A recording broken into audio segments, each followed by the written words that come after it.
জামাই আসছে, বিয়ে হবে, চলে আসেন চলে আসেন, আপনাকেই তো খুঁজতেছি, এদিকে আসেন। কি নাম? হাতে কি দিচ্ছেন? মেয়ে দিতে ছেলেরা দিতে হয় না, মেয়েদের আইটেম। আরে ভাই, পুরুষের ভাব থাকবে তো, মহিলা মার্কা হয়ে গেলে তো হবে না।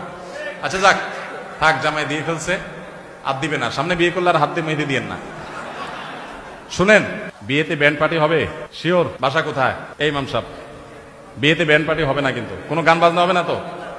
গানের আওয়াজে এলাকা মানুষের ঘুম হারাম করবেন না তো? যদি করেন তাহলে বিয়ে পড়াবো না। কিন্তু গায়ে হলুদ, এটা নিয়ে আমি একটু ঘাটাঘাটি করছিলাম অনলাইনে। এত কিছু থাকতে, মরিচ, জিরা, আদা, দারচিনি, লবঙ্গ, এত কিছু থাকতে হলুদ মাখে কেন? এটা নিয়ে আমার কৌতূহল তৈরি হলো, হলুদে কি আছে? কেন মরিচ মাখতে পারে না? যে বিয়ে উপলক্ষে একটু মরিচ মাখা আসলো, এটা করতে পারে না, হলুদ মাখে কেন? তো এটা নিয়ে ঘাটাঘাটি করে আমি দেখলাম, আপনারা গুগল করে দেখতে পারেন, নেটে সার্চ দিয়ে দেখতে পারেন, যে এটা টোটালি আসছে হিন্দুয়ানি বিশ্বাস থেকে। হিন্দু ধর্মের কিছু বিশ্বাস আছে, সেখান থেকে আসছে। হলুদ, কুলা, দুবলা ঘাস, আরো অনেক জিনিসপত্র আছে, এগুলো বিয়ে উপলক্ষে, এগুলো নিয়ে নির্দিষ্ট আয়োজন আছে। এগুলো করলে নাকি দাম্পত্য জীবনে সুখ শান্তি হয়। শিরকপূর্ণ বিশ্বাস।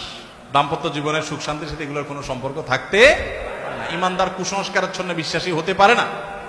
সেখান থেকে আসছে গায়ে হলুদ।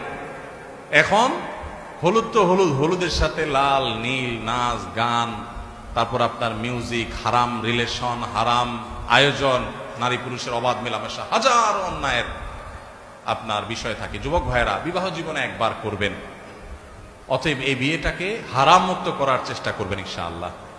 যারা বিয়ে করেন না, নিয়ত করা যাবে না ইনশাআল্লাহ যে আমার বিয়েকে আমি অনাচার মুক্ত করব। কি মুক্ত করব? আমার বিয়েতে কোনো হলুদ মরিচ থাকবে না। কি থাকবে না? হলুদ মরিচ থাকুক, রান্নায় থাকুক, কিন্তু গায়ে দেব না, এবং গায়ে দেওয়ার নাম দিয়া এই সমস্ত অনাচার করব না। বিয়েকে কেন্দ্র করে হলুদ মরিচের চাইতে আরো বড় অনাচার যেটা হয়, সেটা হলো বিয়ে উপলক্ষে ঝাঁকানাকা গানের আয়োজন। এটা এত জঘন্য অসভ্যতা, এটাকে আমি রীতিমতো অসভ্যতা বলতে চাই। এটা এত ডেঞ্জারাস অসভ্যতা, পশুদের মধ্যে এরকম নোংরা কাজ, এরকম ন্যাক্কারজনক কাজ কল্পনা করা যায় না। আপনার বিয়ে করতেছেন, আপনার অনেক ফুর্তি, আপনি গায়ে হলুদ মরিচ মাখায় লাফালাফি করেন আপনার দরজা বন্ধ করে, কেউ নিষেধ করতেছে না।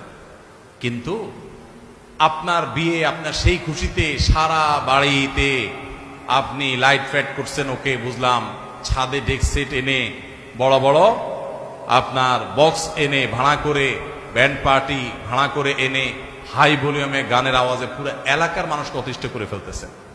এটার মতো জুলুম আরেকটা হতে পারে না।